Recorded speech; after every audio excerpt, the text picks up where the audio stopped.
le seul groupe qui soit envoyé à l'extérieur pour apprendre la musique. Fidel, il est venu vous voir. Il est venu comme ça vers 2h du matin. En fait, c'est le Tché qui a fait l'interprète. Qui a fait l'interprète. Ah ouais, nous.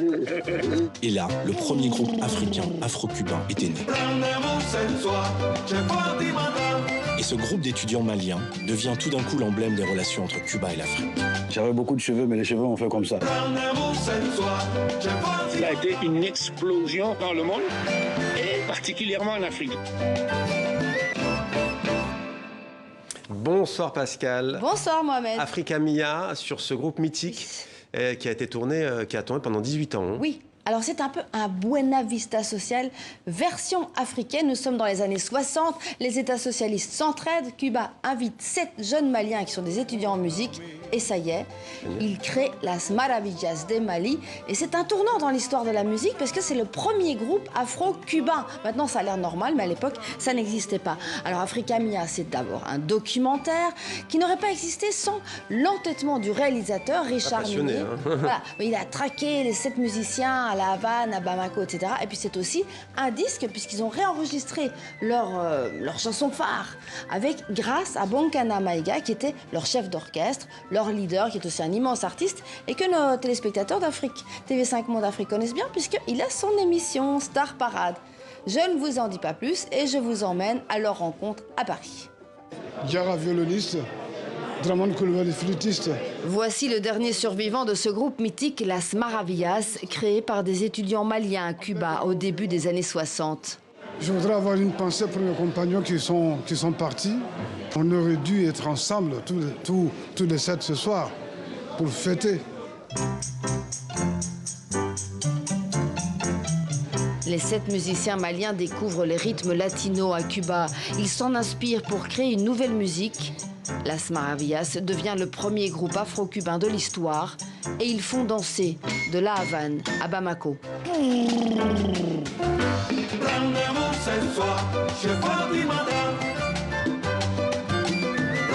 Passionné de musique, cela fait 18 ans que Richard est sur les traces des Maravillas. De cette quête, il a réalisé un film et chemin faisant, il a convaincu celui qu'on appelle le maestro de remonter son groupe avec de jeunes musiciens. Ce soir, hein. Comme un Cuba. Allez, Cuba. Gracias. Bonkana, regarde le vinyle. On l'a reçu hier. T'as vu, regarde.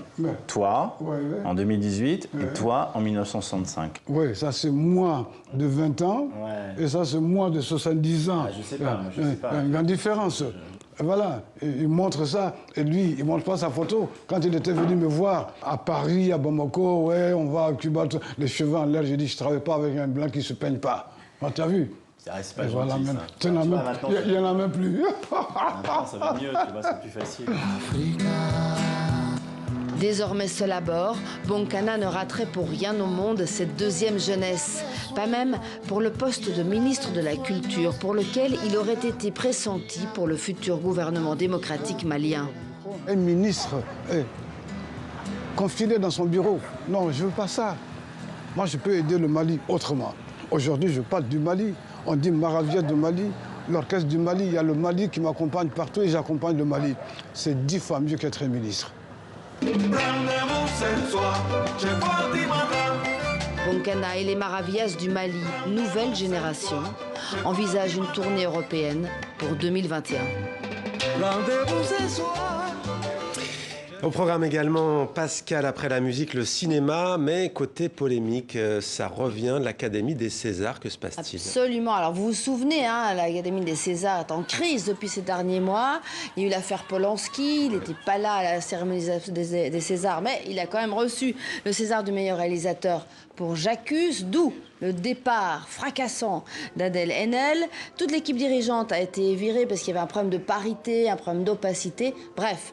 Une assemblée générale vient d'être nommée, mais c'est toujours le scandale parce que Roman Polanski et Alain Tisian, qui était l'ancien directeur, sont toujours présents. Ils ont le droit, ce sont des membres fondateurs. Combien de temps va durer la crise? On ne sait pas. Réponse le 29 septembre, la première réunion de cette assemblée générale. Merci beaucoup, Pascal. Merci pour cette chronique culture. À demain. À demain.